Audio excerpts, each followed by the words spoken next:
Salut à tous, me revoici pour faire la vidéo sur ma 24e semaine d'aménorrhée. Donc là je débute tout juste ma 25e semaine d'aménorrhée, ce qui signifie que j'entre dans mon 6e mois et que j'ai déjà passé les 5 premiers mois de ma grossesse. Donc oui, ça défile très vite, je suis d'accord, et ça m'impressionne toujours autant d'ailleurs de me dire que voilà, j'en suis déjà à plus que la moitié du chemin, mais surtout que j'approche au fur et à mesure du moment de la rencontre avec bébé Bulle. J'allais dire le surnom mais je ne le dirai pas. Donc que s'est-il passé la semaine dernière? On va déjà faire le récap via l'application Grossesse Plus, comme vous le savez. Donc apparemment la semaine dernière bébé pesait environ 500 grammes et il est également indiqué sur l'application que si bébé naît à cette période-là de la grossesse, il aurait 50% de chances de survivre à ce stade en fait. Donc c'est flippant. Ensuite, il est dit que dans les 5 prochaines semaines, bébé subira une importante poussée de croissance et la partie du cerveau de votre bébé responsable de la mémoire, des capacités motrices, de l'intelligence se prépare à instaurer une communication entre les cellules. Voilà, et puis après, il y a d'autres choses comme les os et les organes. Les os et les organes sont toujours visibles à travers la peau, mais le seront rapidement de moins en moins à cause de la formation de la couche en graisse. Donc voilà pour le petit récap de mon bébé, de son évolution dans mon ventre. Donc moi ce que je peux vous dire en ce qui me concerne, c'est que la semaine dernière, il n'y a pas eu de trucs foufou. Hein. Déjà on va parler des choses qui étaient un peu négatives récemment, les remontées acides j'en ai, mais voilà, j'arrive mieux à gérer, je mange toujours autant, mais le truc c'est que voilà, je mange moins de choses qui peuvent m'agresser l'estomac et l'œsophage, et surtout j'essaye de me coucher, de laisser un espace-temps assez large entre le moment du dîner et le sommeil, le coucher quoi. Donc c'est vrai que ça aide pas mal. Et puis il y a toujours mon coussin d'allaitement, un coussin en U, que je mets contre moi la nuit et qui m'apaise beaucoup le ventre, donc c'est super. Autrement, mon bébé, je le sens vraiment très bien. Je la sens tout le temps en fait, elle bouge énormément, je sens des coups incroyablement forts. J'ai l'impression qu'elle essaye vraiment de communiquer avec moi et avec son papa. Vous allez trouver ça un peu débile, mais quand on est future maman et qu'on porte son bébé, il y a des moments, des choses, des sensations. Et en tout cas, au fur et à mesure des grossesses, j'ai l'impression que c'est de plus en plus intense. Il y a des choses qu'on ressent et qui nous font nous dire bah oui c'est ça et pas autre chose quoi.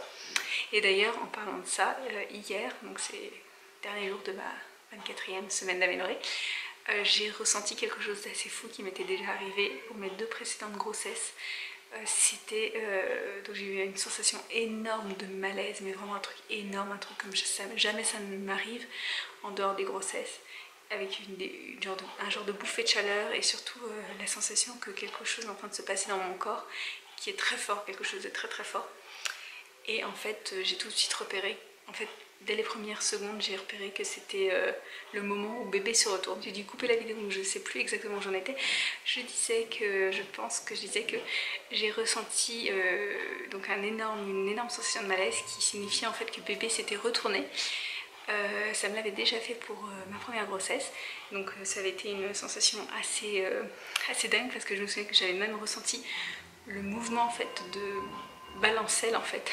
C'est assez difficile à expliquer, le mouvement de bébé qui se retourne, plus le fait que ça tirait sur le cordon, et ça je me souviens que ça avait été très perceptible. Pour Marceau donc j'avais ressenti également un étourdissement assez fort qui signifiait donc qu'il s'était bien retourné, et de toute façon j'avais pu le vérifier parce que après dans mon ventre c'était vraiment pas du tout la même sensation, et donc là je suis persuadée que ma petite chérie s'est retournée dans mon ventre, que ma bébé Bulle c'est bizarre de dire ça comme ça maintenant que je connais son prénom, s'est retournée dans mon ventre et que voilà elle est bien comme ça, mais la sensation a duré très longtemps, pendant 5 bonnes minutes voire 10 minutes, et m'a vraiment clouée sur le canapé quoi. J'ai pas pu bouger pendant tout ce temps là parce que c'était vraiment très fort, et pour moi pas de doute c'était ça. Et puis après c'est vrai que j'ai senti des petits coups dans les côtes. Après je vous avoue que ça me paraît quand même assez tôt et j'ai toujours l'appréhension qu'elle se retourne à nouveau, et que voilà, il y a une appréhension dont je parle jamais, mais j'ai peur en fait de devoir subir un accouchement en siège. Alors je sais que dans beaucoup de cas ils font des césariennes et tout, mais vu que la césarienne me fait un peu peur aussi. Je vous avoue que je ne souhaite ni l'accouchement en siège ni la césarienne, même si je sais qu'on n'a pas le choix dans ces cas-là. Mais bon, on reparlera des petites angoisses de l'accouchement plus tard dans une autre vidéo. On n'en est pas là. Bon, sinon, que s'est-il passé niveau forme et tout? J'ai quand même une assez bonne forme la semaine dernière, bien que j'ai été quand même assez malade parce que mes enfants sont malades. Donc j'ai un peu subi la même chose, donc avec le nez pris, maux de gorge, donc sommeil assez difficile, malgré le fait que j'avais pas de temps de remonter à site que ça. J'ai pas eu de crampes, peut-être une en début de semaine, mais c'était rien, enfin c'était pas grand chose.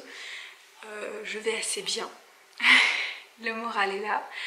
Par contre, c'est vrai que le week-end dernier, j'ai eu un genre de, vous savez, de conjonctivite dû à l'utilisation de lentilles. Vu que voilà, je suis très myope, je mets des lentilles et il y a un moment où voilà, parfois ça m'arrive quand je suis enceinte de devoir les enlever pendant tout un week-end. Et c'est ce que j'ai fait.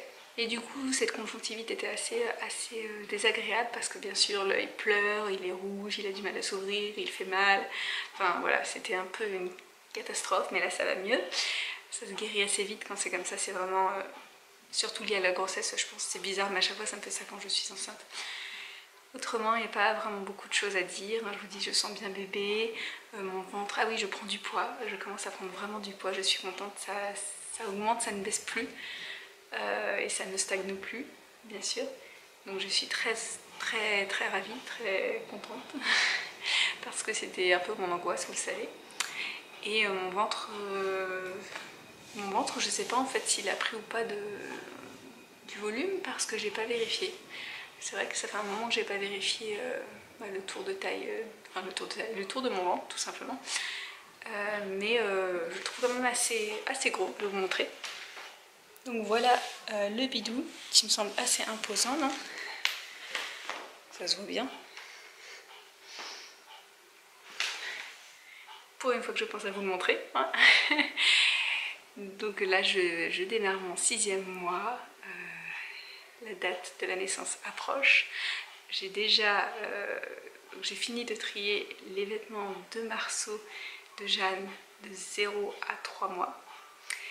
J'ai pu voir plus ou moins ce qui pouvait aller à une petite fille et qui appartenait donc à Marceau, les petites choses que j'en avais et qui n'étaient pas trop en mauvais état parce que j'avais gardé un peu tout et n'importe quoi. Je voulais pas jeter, je voulais vraiment me laisser le temps de voir si je pouvais, par exemple, il y a certains petits hauts que j'aimais bien mais qui étaient assez tachés et j'avais essayé déjà de les détacher, tout ça marchait pas. Certains j'ai réussi à les ravoir, d'autres non, donc je vais devoir les jeter, enfin bref, des choses comme ça. Donc ça c'est fait. Donc j'ai pu faire le point sur ce qui me manque, il me manque des petites brassières en taille préma et 50 cm, donc plutôt entre 47 et 50 cm. Et il me manque également dans la même taille des pyjamas et des bodys surtout. Et des pyjamas chauds parce que j'en ai quelques-uns qui sont assez légers parce que Jeanne quand elle est née en plein été, pleine canicule. Donc en fait, comme c'était déjà très chaud à l'hôpital et même si voilà, elle venait tout juste de naître, il faisait vraiment très chaud donc dans les chambres.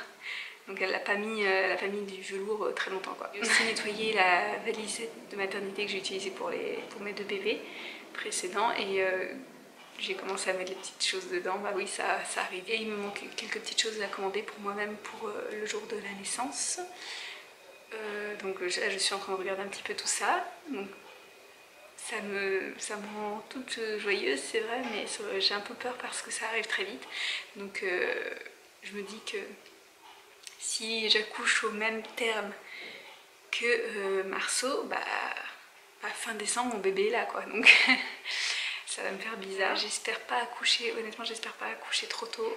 J'aimerais bien accoucher vraiment en janvier et pas en décembre parce que pour moi la période de Noël et pas forcément le nouvel an, mais voilà, ce serait bizarre d'accoucher au nouvel an. Surtout que voilà, on aime bien faire une raclette végane pour le nouvel an et ça m'embêterait de casser la tradition et de finir tout ça à l'hôpital.